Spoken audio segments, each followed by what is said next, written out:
बच्चू कडू आणि भोंदू खरातच्या भेटीचा व्हिडिओ समोर आलाय। बच्चू कडू खरातच्या पाया पडत असल्याचा हा व्हिडिओ आहे। आता भाजपमध्ये मंत्री असाल तेव्हा इथे या भेटीमध्ये भोंदू खरातचा बच्चू कडू यांना सल्ला। 2022च्या महाविकास आघाडी सरकारच्या बंडखोरीमध्ये बच्चू कडू शिंदे गटासोबत गुवाहाटीला गेलेले होते, तरीही त्यांना नवीन शिंदे फडणवीस सरकारमध्ये मंत्रिपद मिळालेलं नव्हतं। 2022 मध्ये उद्धव ठाकरे सरकार पाडण्यासाठी शिंदे गटासोबत जे आमदार गुवाहाटीला गेले होते त्यामध्ये बच्चू कडू यांचाही समावेश होता। या बंडानंतर शिंदे सरकार स्थापन झालं, परंतु बच्चू कडूंना मंत्रिमंडळामध्ये स्थान न मिळाल्यामुळे त्यांनी नाराजी व्यक्त केली होती। आय वुड लाईक टू से मला तुम्हाला एकच गोष्ट म्हणायची, जेव्हा तुम्ही बीजेपी मध्ये मंत्री असाल तेव्हा तुम्ही इथं या। शानेश्वरला सांगलं जातं ते। आय वुड लाईक टू से मला तुम्हाला एकच गोष्ट म्हणायची, जेव्हा तुम्ही बीजेपी मध्ये मंत्री असाल तेव्हा तुम्ही इथं या। शानेश्वरला सांगलं जातं ते। तर बच्चू कडू यांचा हा व्हिडिओ आपण पाहिलेला आहे। खरात सोबतचा हा व्हिडिओ 2022च्या महाविकास आघाडी सरकारच्या बंडखोरीत बच्चू कडू शिंदे गटासोबत गुवाहाटीला गेलेले होते, मात्र तरी सुद्धा त्यांना नवीन शिंदे फडणवीस सरकारमध्ये मंत्रीपद मिळालेलं नव्हतं आणि त्यावेळेचा हा व्हिडिओ आपण पाहतोय। आमचे प्रतिनिधी आपल्यासोबत जोडले गेलेले आहेत, योगेश खरे। आपण त्यांच्यासोबत या संदर्भातली माहिती जाणून घेणार आहोत। योगेश खरे, आपण पाहतोय हा व्हिडिओ आता समोर आलेला आहे। बच्चू कडू खरातच्या पाया सुद्धा पडतायत असे या व्हिडिओमध्ये दिसतंय। खरंय, आपण जर बघितलं तर अशोक खरातच्या आशीर्वादासाठी किंवा त्याच्याकडून भविष्य जाणून घेण्यासाठी भले भले राजकीय नेते त्याच्याकडे येत होते, शिवनिका संस्थांमध्ये त्याच्यासोबत पूजा करत होते आणि इतकंच नाही तर खरात म्हणेल तसं करत होते। आपलं राजकीय भविष्य कसं असेल आणि ते भवितव्य सकारात्मक असावं, विजय पराजय याच्यामध्ये विजयाकडे संपूर्ण भविष्य असावं, या दृष्टिकोनातून मोठमोठे विधी खरात करायला सांगत असे। लाखो रुपये त्यासाठी राजकीय नेते मोजत असत। त्यातलाच हा एक प्रकार आपल्याला दिसून येतोय। अक्षरशः बच्चू कडू सुद्धा त्याच्या जवळ जाऊन त्याच्या एकूणच निवडणुकीविषयी किंवा येणाऱ्या सत्तेत मला काही मिळेल का, मी कोणासोबत जावं, कुठल्या पक्षात जावं हे चर्चा करताना या ठिकाणी दिसत आहेत। आणि त्यांनी तुम्हाला मंत्रिपद मिळेल आणि तुम्ही मिळाल्यानंतर मला भेटायला आहे असं सांगितल्याचं पण दिसतंय। एकूणच संपूर्ण संभाषण यामध्ये दिसून येत आहे। आणि त्यामुळे योगेश, मी आपल्याला थांबवते। आपल्यासोबत स्वतः बच्चू कडू फोनच्या माध्यमातून जोडले गेलेले आहेत। बच्चू कडूचे आपण आपला व्हिडिओ पाहतोय, भोंदू खरात सोबतचा हा व्हिडिओ आहे आणि यामध्ये तुम्ही त्यांच्या पाया सुद्धा पडतायत आणि ते तुम्हाला सांगतायत जेव्हा तुम्ही मंत्री व्हाल तेव्हा तुम्ही पुन्हा एकदा इथे या। काय तुम्ही स्पष्टीकरण द्याल? अरे बाबा, आता आम्ही कुठं जातो तर ते कार्यकर्ते घेऊन जातं, इथे जा, तिथं मंदिर आहे। आम्ही तिथं मंदिर होतं, मंदिरात दर्शन करायला गेलो, तिथं ते काय म्हणते खरात आम्हाला भेटले आणि मग त्यांनी सत्कार केला, शाल घातली त्याने। मग त्याचा आता हे तर मोठा माणूस असला तर आपण पाया पडतो ना, आवाज काय एखादा साधारण माणूस असला तरी पाया पडतोय, लक्षात घ्या।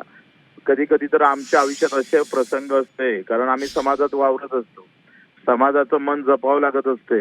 एखाद्याला माहित असतंय का हा भेंदू आहे, कधी कधी शंभडे महाराज असतात त्याच्या पण पाया पडायला लागतं, समाज मन मरू द्यावं लागत नाही, अख्खा समाज त्याच्या पाठीशी उभा असतंय। त्यानं तेव्हा आम्ही गेलो तेव्हा त्या महाराजचं काय, कोणते ते खरातचं काही आम्हाला काही माहित नव्हतं हो, कसं आहे काय आहे, आता ते माहित झालं। आता आग्रह असतं कधी कधी कार्यकर्त्याचा, जाच लागतं, चला इथे गेल्यानं बरं होते बाबा, तुमचं काही ना काही चांगलं होईल। आपल्याला चांगलं व्हायचं, आपल्याला माहित आहे की तुम्ही चांगलं नाही होत हे माहित असतं आपल्याला, पण कार्यकर्त्याचं मन कधी राखावं लागतं, कधी समाजाचं मन। काल आता आम्ही एक प्रवचन सुरू होते, तिथे आम्ही गेलो, रामायण का काहीतरी सुरू होतं, भागवत कथा, तिथे गेलो, त्या दर्शन घेतलं।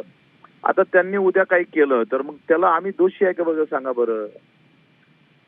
अगदी। आणि तुम्ही एवढे भोंदू बाबा दाखवून राहिले, एवढ्या रोज आत्महत्या होते शेतकऱ्याच्या, 12-12, 13-13, ते शेतकऱ्याचे प्रश्न एवढे दाखवले असते तर सुटले असते, मीडियानंच प्रश्न सोडले असते, एवढा भोंदू बाबा दाखवला असता तेवढा। अगदी। कडूजी, तुम्ही सांगताय की तुम्हाला कार्यकर्ते किंवा ओळखींच्या लोकांनी तुम्हाला ते तिथे घेऊन गेलेले होते, मात्र यावेळेला तुमच्यामध्ये काय बोलणं झालं? त्यांनी तुम्हाला सल्ला दिला होता भाजपसोबत जाण्याचा? 2 वर्ष अगोदर काय आठवतं तुम्ही सांगा बरं। आणि मी तर या सगळ्याच्या विरोधात आहे, मला हे कधी काय म्हणतोय का ह्या गोष्टी आपण कधी करतच नाही। माझं लग्न 12 मार्च मध्ये झालंय, 2 ऑक्टोबर गांधी जयंतीला मी लग्न झालंय माझं, त्यानं मला काही त्याचा फार म्हणजे आवडही नाही त्या विषयाचा। तर आता कार्यकर्ते असते, चला बाबा, मग चला ते कार्यकर्ते आग्रह करतं, काल आम्ही गेलो एका कार्यक्रमाला, आंदोलन झाल्याबरोबर गेलो तिथं, मग तिथं पाया पडलो, तिथं आम्ही काय करणार सांगा? अगदी अगदी आमचे प्रतिनिधी योगेश खरे सुद्धा आपल्या सोबत आहेत. आपण त्यांच्याकडे सुद्धा जाणार आहोत, ते तुम्हाला काही प्रश्न विचारणार आहेत. योगेशजी,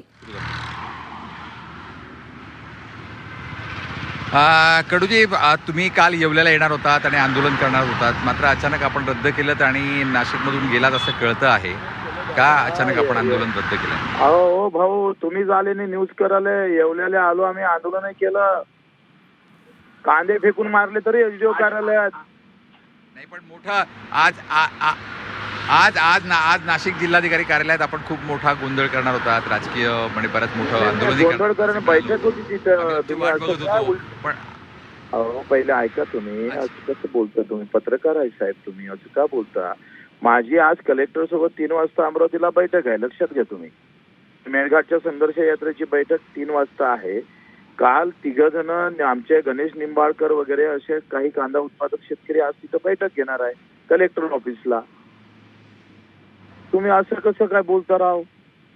पत्रकार बंधू, तुम्ही असं का बोलताय तुम्ही? नाही, पण एक आम्हाला खरं म्हणजे या सगळ्या याच्यावर एकूणच असं बोललं जात आहे, अशी चर्चा सुरू झाली आहे की एकूणच हे सगळं प्रकरण समोर आल्यामुळे बच्चू कडू नाशिकमधून निघून गेलेत, म्हणून मी तुम्हाला नाही. अरे हम का डरते भैया, हम डरने वाले लोग नहीं है. तुम्ही सांगा तिथून पळवलं, इथं पत्रकार नाही का तुमची अमरावतीला? काही पण गोष्टी करता राव तुम्ही,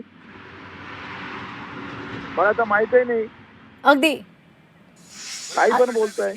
अगदी बच्चू कडूजी, आपला पळत नाही आम्ही, असं पडपुट्या नाही आम्ही कधी. अगदी बच्चू कडूजी, आपला तुमच्या मुद्दा टीव्हीवर लक्षात बघतो आलेला आहे. तुमच्या. तर तुम्ही या संदर्भात स्पष्टीकरण दिलेलं आहे की कार्यकर्त्यांनी सांगितलं म्हणून आपण तिथे गेलेलो होतो आणि त्यामुळे आपण तिथे त्यांच्या पाया पडलो. आम्ही सर्वांच्याच पाया पडतो, जे जे सांगतात, कुठे धार्मिक स्थळ असेल तिथे जाऊन आम्ही पाया पडत असतो आणि त्यामुळे यामध्ये आमची काही चूक नाही, काही लोकांनी सांगितलं म्हणून आपण तिथे गेलो होतो असं तुम्ही सांगितलेलं आहे. धन्यवाद आपण दिलेल्या या प्रतिक्रियेसाठी.